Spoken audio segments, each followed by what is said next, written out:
할렐루야. 오늘도 하나님의 충만하신 은혜가 여러분 앞에 가득하게 되기를 축원드립니다. 여러분, 오늘 제 모습이 좀 불편해 보이시죠? 어제 좀 일이 있었습니다. 그래서 이렇게 원치 않게 기부스를 했는데 설교하고 찬양하는 데는 아무 지장이 없습니다. 그래서 기쁜 마음으로 이렇게 이 자리에 섰습니다. 사실 저는 이렇게 되어도 하나님의 은혜가 너무 감사합니다.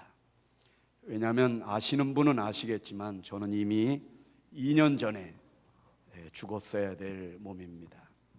저는 응급실에 실려갔고 의사는 그날 밤을 넘기기가 힘들다고 했었습니다. 며칠 전에 저를 담당해 주신 두 분의 의사 중에 한 분의 의사를 만났는데, 목사님, 이제야 드리는 말씀인데 목사님은 그때 암 말기셨습니다. 그리고 가족들에게는 제가 이야기를 했습니다. 목사님의 생명은 6개월을 보면 된다고 그랬답니다. 다행히 그 이야기를 저희 가족들이 저에게 안 해줬었죠. 만약에 제가 그 얘기를 들었다면 얼마나 낙심을 했겠습니까? 그러나 여러분, 그 의사가 말하기를 이렇게 2년인데 지금 이제 2년이 다 돼가고 있습니다. 2년째 이렇게 썽썽한 모습으로 살아계신 것이 기적일 뿐입니다. 그렇습니다. 사랑하는 교우 여러분, 하나님께서 팔을 못 쓰게 하시면 다리로, 다리를 못 쓰게 하시면 눈으로, 눈이 아니면 귀로, 귀가 아니면 입으로 우리는 하나님을 찬양할 수 있습니다. 없는 것을 인하여 낙심하지 말고 주신 것을 인하여 하나님을 찬송하면 하나님이 오늘 밤도 기적으로 함께 하실 줄 믿습니다. 하나님의 은혜가 너무 감사합니다. 하나님, 오늘 밤도 주의 능력을 보이시옵소서. 간절한 마음으로 우리 찬양하겠습니다. 주의 능력 보이소서. 주의 능력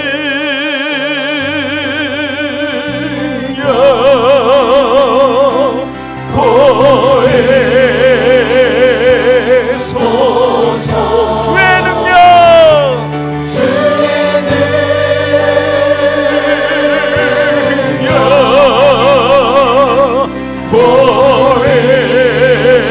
주의 능력 보이소서.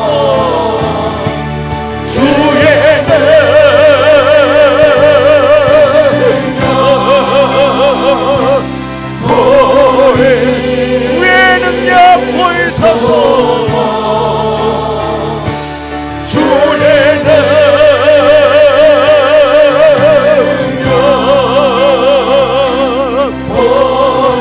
주의 능력 보이소서.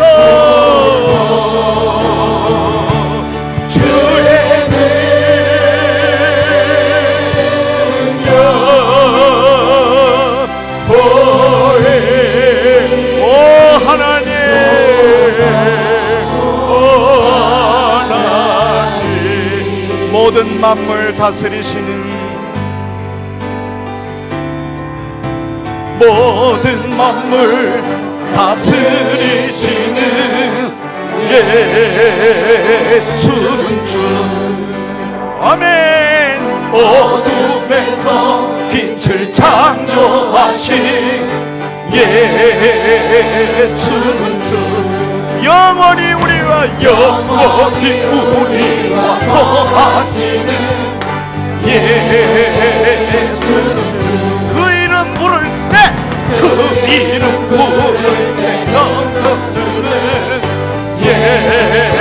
예수는 주. 열방의 소망이 되시는 주님 예수는 주. 우리를 구원하신 능력의 하나님 예수. 십자가 바라볼 때, 십자가 바라볼 때 만족 주는 예수. 우리를 주의 자녀 삼으시는 예수 주의 능력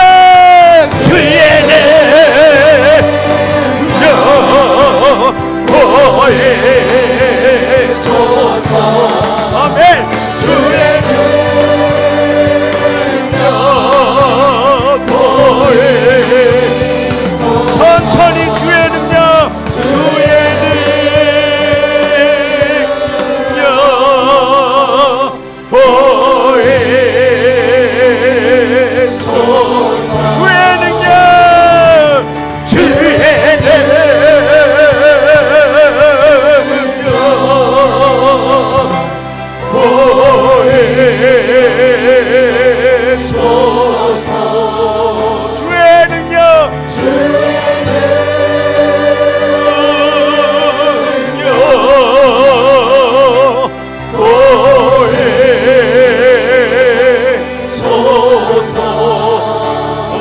하나님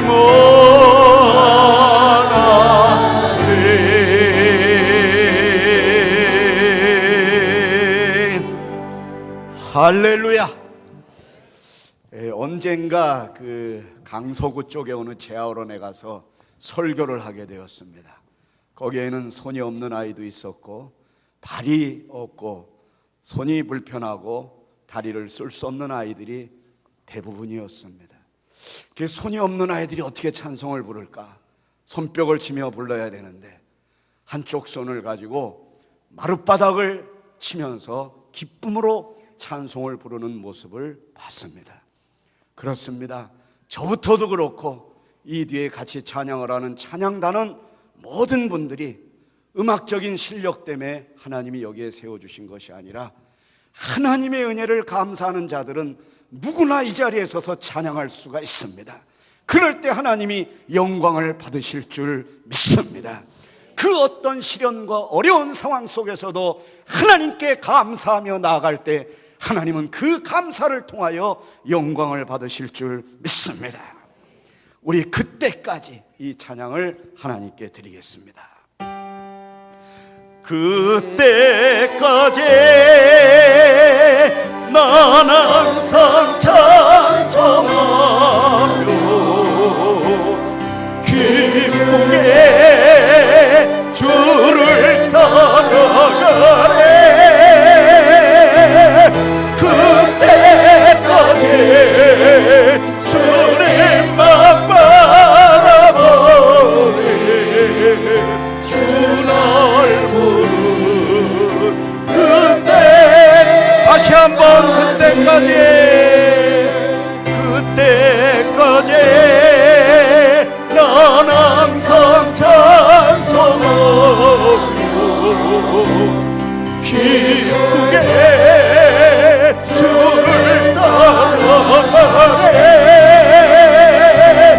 그때까지 주님만 바라보네.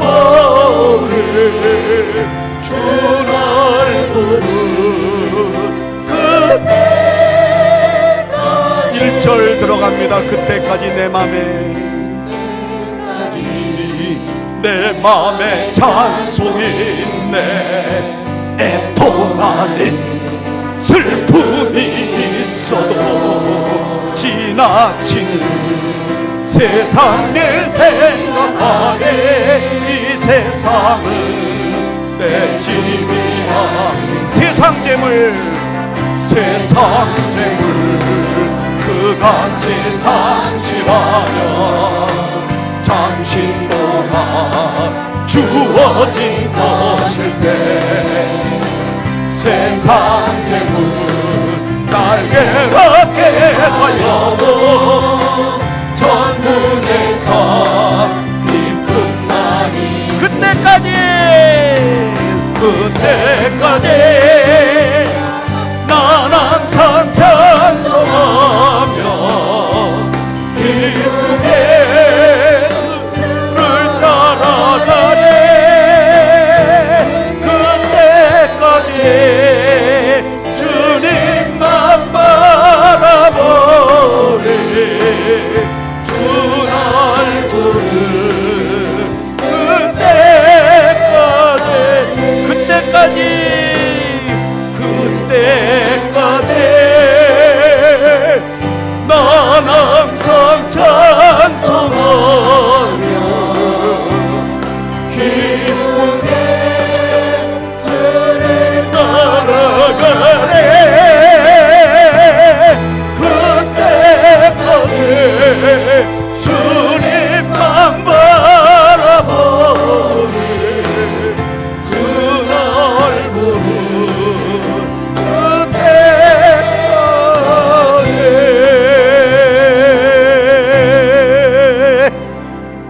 할렐루야.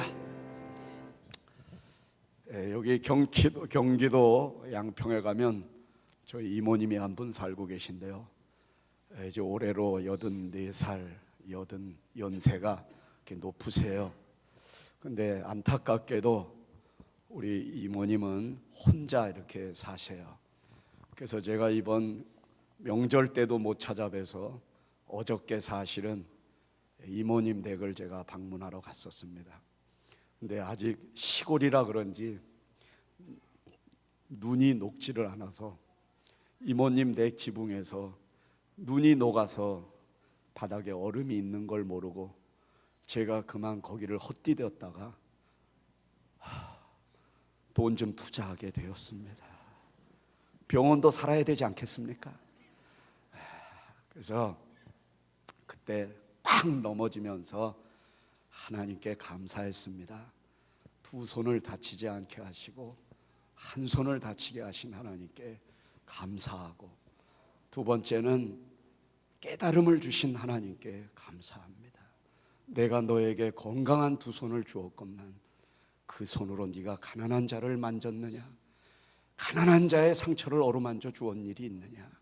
네가 목사로서 한번 네 자신을 돌아보는 기회가 되기를 바란다는 사랑의 음성을 듣기도 했습니다. 그저 오늘 우리에게 주신 이 하루하루를 하나님의 은혜에 감사하면 하나님께서 영원히 우리의 가는 길을 인도해 주실 줄 믿습니다. 오늘을 위한 기도 찬양하겠습니다. 잃어버린 것들에 애달파하지 않으며 살아있는 것들에 연연하지 않게 하옵소서.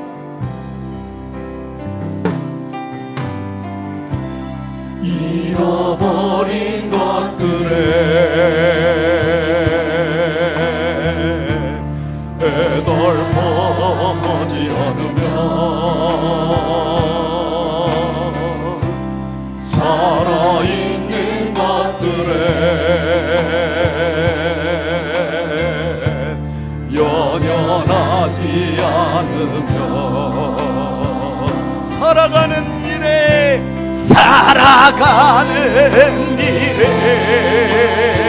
탐욕하지 않으며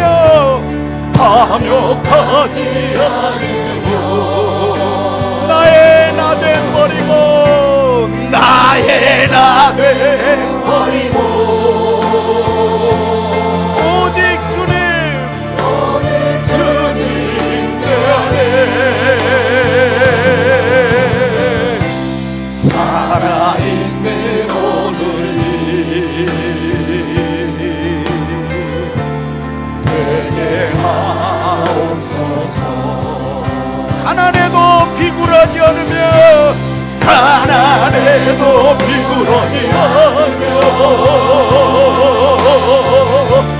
부여해도 말하지 않으며 모든 나를 떠나고 외로워하지 않으며 억울한 일 당해도 원통하지 않으며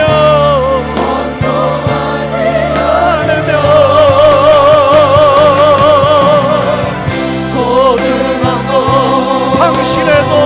상실해도 절망하지 않으며 오늘 살아있으네 감사하게 하소서. 가난해도 비굴하지 않으며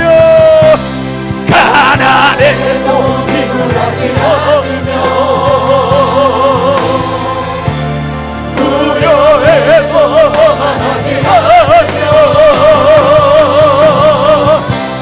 모든 나를 떠나도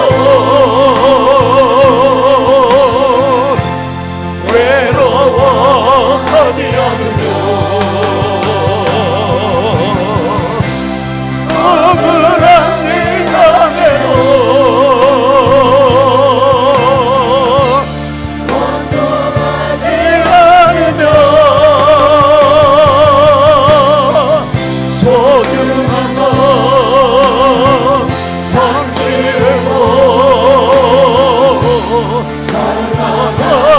거두며 오늘 살아있으네 감사하게 하소서. 아멘. 눈에서 눈물이 흐르더라도 하나님께 감사하면 하나님이 그 눈물을 변하여 기쁨으로 바꿔주십니다. 여러분, 이 밤은 감사가 넘치는 밤이 되시기를 바랍니다. 하나님은 가난한 자와 병든 자와 소외된 자, 고아와 과부들을 하나님께서 긍휼히 여기셨습니다. 오늘 밤에 우리에게 찾아오시기를 원하신다면 심령이 가난한 자가 되게 하여 주옵소서. 하늘 문을 열어주시고 은혜의 핏줄기가 내 영혼 위에 쏟아져 내리게 하여 주옵소서. 찬양하겠습니다. 하늘 문이 열리고 은혜의 핏줄기 이 땅 가운데 마침내 주 오셔서 은혜의 빗줄기 우리의 부으시고 하늘문이 열리고 은혜의 빗줄기 이 땅 가운데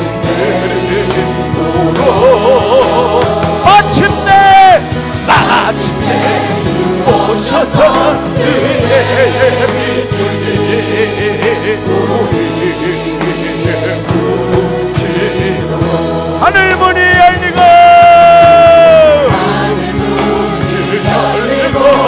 은혜의 빗줄기 이 땅 가운데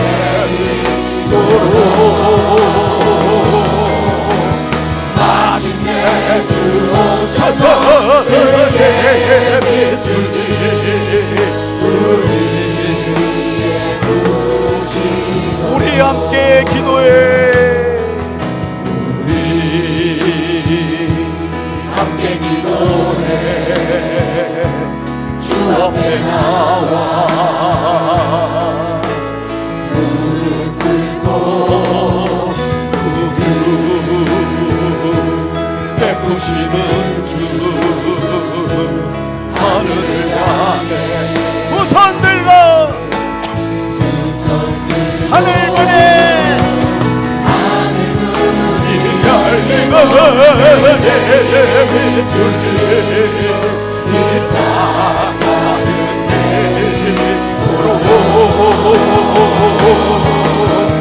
마침내 주 오셔서 은혜의 빗줄기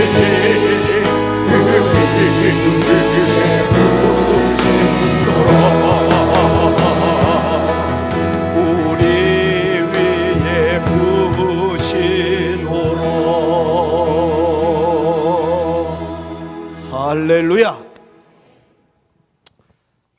이렇게 조금 발음 불편하지만 하나님께서는 더 크게 영광을 받으셨습니다. 오늘 일산에 있는 예수인 교회 겨울성경학교 어린이 집회를 이 몸으로 다녀왔습니다. 근데 놀라운 역사가 있었습니다. 니네 하나님 앞에 잘못 살면 이렇게 된다 했더니 애들이 불같은 은혜를 받았습니다. 여러분, 저의 연약함이 오히려 하나님께 영광이 됩니다. 하나님께서 한 손을 불편하게 하시면 다른 손으로, 두 손을 불편하시면 다리로, 다리를 불편하게 하시면 손으로, 눈으로, 귀로 하나님께 영광을 돌리는 자 사망이 물러갈 줄 믿습니다. 할렐루야. 감사합니다. 우리 하나님의 말씀을 봉독하겠습니다.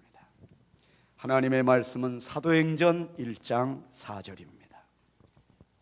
한 절이므로 우리 다 같이 봉독하시겠습니다.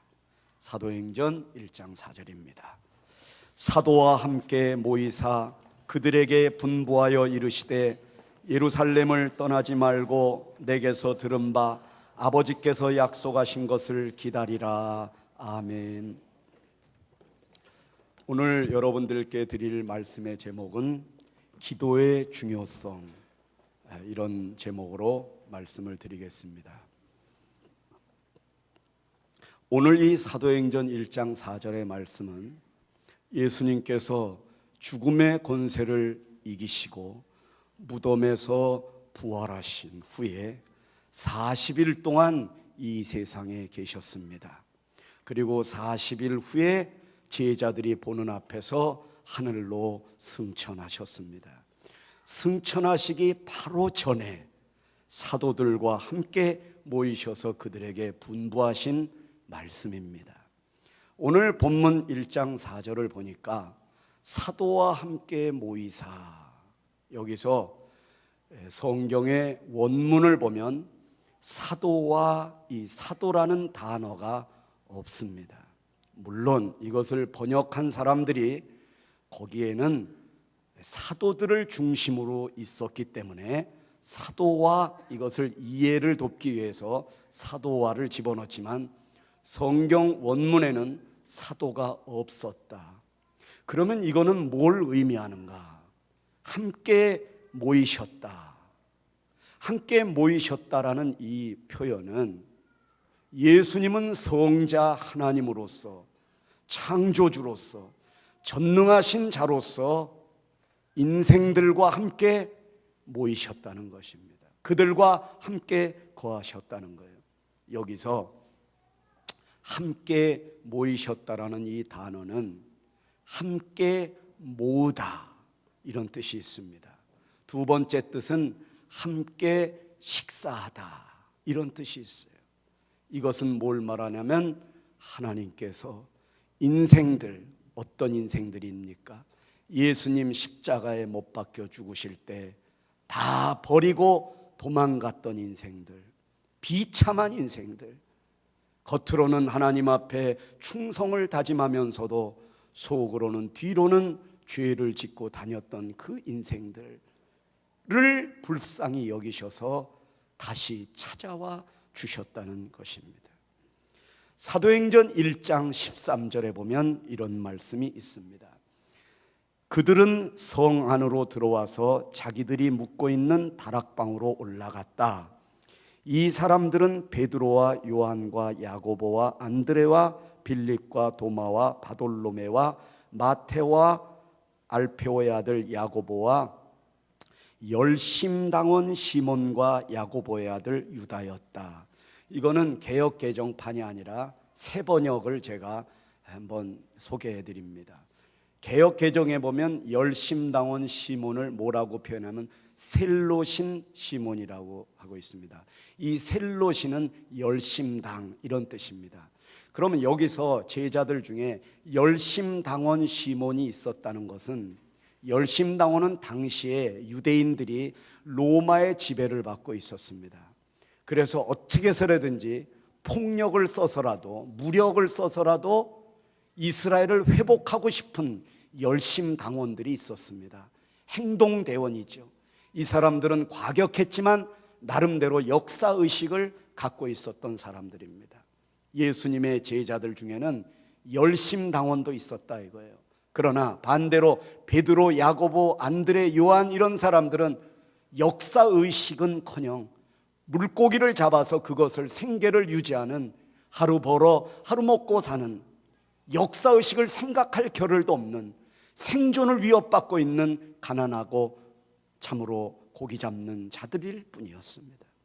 여러분, 예수님의 제자들 중에는 마태 같은 세리도 있었습니다. 가난한 자들의 등을 쳐서 먹고 사는 아주 잔인한 세리들도 있었습니다. 이렇게 예수님의 제자들 가운데는 별별 사람들이 다 있었습니다. 여러분, 역사의식을 갖고 데모를 하는 사람들이 데모하지 말라고, 먹고 살기도 바쁜데 니네들은 무슨 데모냐고 차도 막히고 막 이렇게 우리가 데모하는 사람들하고 그렇지 않은 사람들하고 시청 앞이나 광화문 앞에서 싸우는 경우를 보게 됩니다. 우리도 알지만은 그 양쪽의 무리들은 극대극이기 때문에 화합하기가 어렵습니다. 그러나 예수님의 제자들 가운데는 이렇게 다양한 종류의 인생들이 존재했다는 것입니다. 여러분, 그 자리에 누가 계셨기 때문입니까? 하나님이 계셨기 때문입니다. 예수님이 계신 그 자리에는 다양한 사람들, 다른 사람들 다 그 안에서 녹아지게 돼 있는 것입니다. 그러므로 오늘 우리의 기도의 자리가 녹아지는 자리가 되기를 원한다면, 내가 열심당원 같은 사람들이었다면 베드로와 같이 어부를 이해하고 사랑하고 존경하는 마음을 가질 때에 역사가 일어나는 것입니다. 여러분, 고린도전서 15장 4절부터 8절까지 제가 읽어드리겠습니다. 장사 지낸 바 되셨다가 성경대로 사흘 만에 다시 살아나사 게바에게 보이시고, 게바는 베드로지요, 베드로에게 보이시고 후에 12제자에게와 그 후에 500여 형제에게 일시에 보이셨나니, 그 중에 지금까지 대다수는 살아있고 어떤 사람은 잠들었으며, 그 후에 야고보에게 보이셨으며, 그 후에 모든 사도에게와 맨 나중에 만삭되지 못하여 난 자 같은 내게도 보이셨느니라. 여기서 나중에 만삭되지 못하여 난 자 같다는 사람은 사도 바울을 일컫는 말입니다. 여기에 보면 예수님께서 부활하신 후에 12제자를 중심으로 해서 나타나셨다는 것입니다. 그러나 여러분, 사실은 예수님이 부활하신 다음에 제일 먼저 보여주셨던 사람은 베드로가 아니죠. 막달라 마리아와 다른 마리아였죠.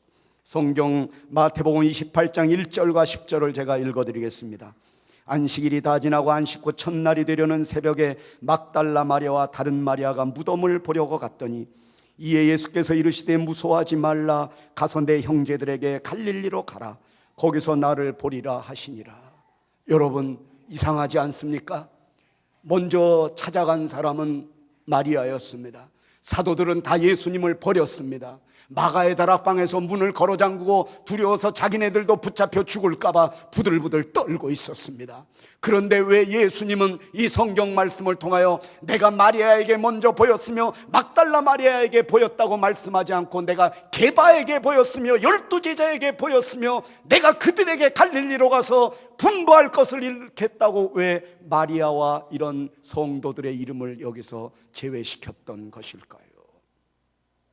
그것은 열심 있는 교인들의 모습도 중요하고, 물질적으로 또 여러 가지로 부유한 아리마대 요셉 같은 사람도 훌륭하고, 니고데모도 훌륭하고, 여러 가지로 훌륭하지만은 하나님께서 이 사도들을 붙들어 주시고 그들을 기도의 자리로 인도하신 이유는, 이 사람들이야말로 아무것도 할 수 없는 연약한 인생들 중에 12명을 뽑아가지고 그들로 하여금 기도하지 않고는 살아갈 수 없는, 전적으로 하나님만 의지할 수밖에 없는 인생들로 변화시키기 위하셔서 그들을 그렇게 바다까지 내려가게 하셨던 것입니다.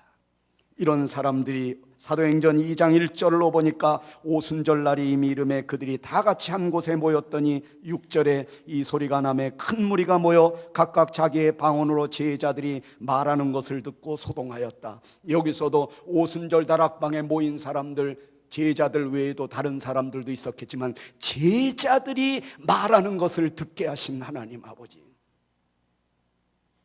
그들이 사도의 가르침을 받아 서로 교제하고 떡을 떼며 오로지 기도하기를 힘쓰니라. 여러분, 사도들은, 12제자들은 아무것도 내세울 것이 없는 사람들이었지만 이 사람들은 오로지 기도에 힘쓴 사람들이었습니다. 그 어떤 일이 있어도 하나님 앞에 나와 기도하는 시간을 잃어버리지 않은 주의 종들이었습니다. 하나님은 이 사람들을 귀하게 보셨던 것입니다. 베드로야, 너는 나를 따르라 하시니 그가 일어나 따르니라. 예수님께서 길을 지나가시다가 마태가 세관에 앉은 것을 보시기에 일어나 나를 따르라 하시니 그가 일어나 따르니라. 나를 따라라, 일어나 따르니라.